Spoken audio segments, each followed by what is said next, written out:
Empty paragraphs are one of the things that Word's Check Accessibility tool won't notice, so you have to remember to check for them manually.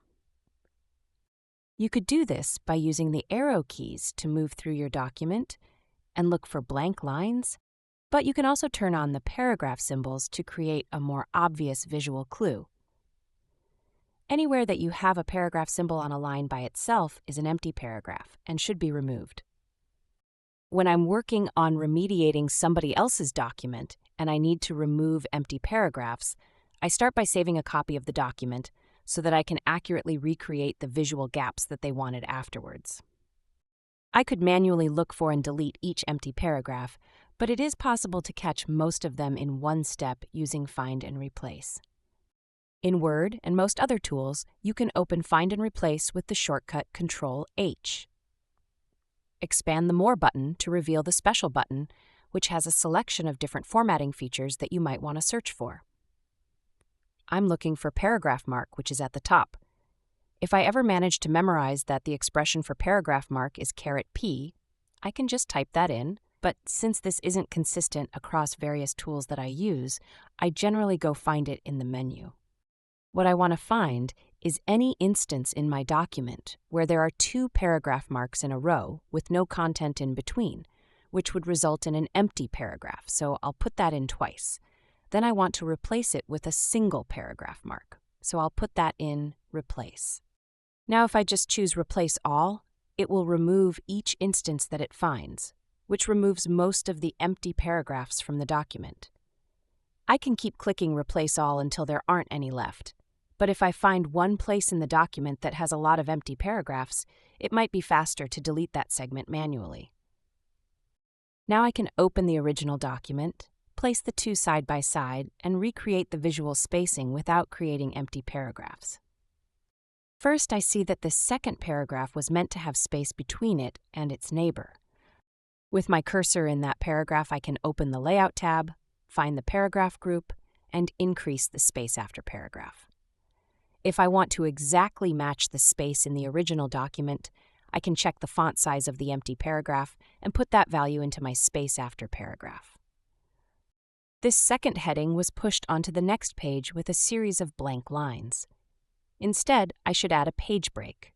The keyboard shortcut for this is Control-Enter, but if I forget that, I can find it in the Breaks menu, which is in the Page Setup group of the Layout tab. Because I still have my paragraph markers on, I can see that this created an empty paragraph. I'll fix this by going to the end of the previous paragraph and hitting the Delete key. On the second page, I want to add space between all of the paragraphs and bullet points, so I'll select all of this text and go adjust the space after again.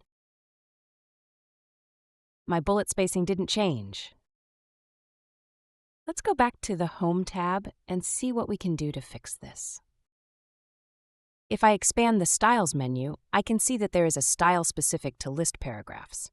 Let's right-click on that and select Modify.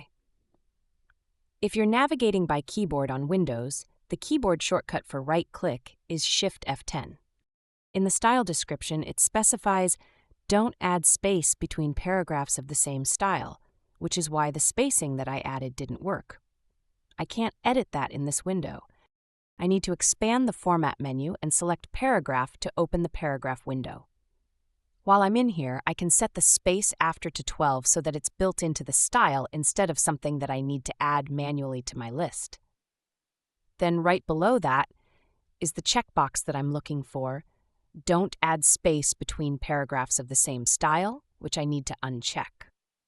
I'm also going to go over to the next tab, Line and Page Breaks, and show you some of my favorite options. Keep with Next is a great option to check for headings because it makes sure that it stays with its related content if a heading ends up toward the bottom of a page.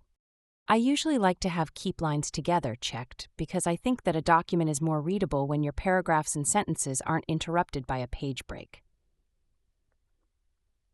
There are cases where the next checkbox, Page Break Before, is a good choice for one of your heading styles. If you're writing a long document and want each section to start on a new page, you can apply this to the appropriate heading level and not have to worry about adding those breaks in manually. I'm going to hit OK to apply my changes.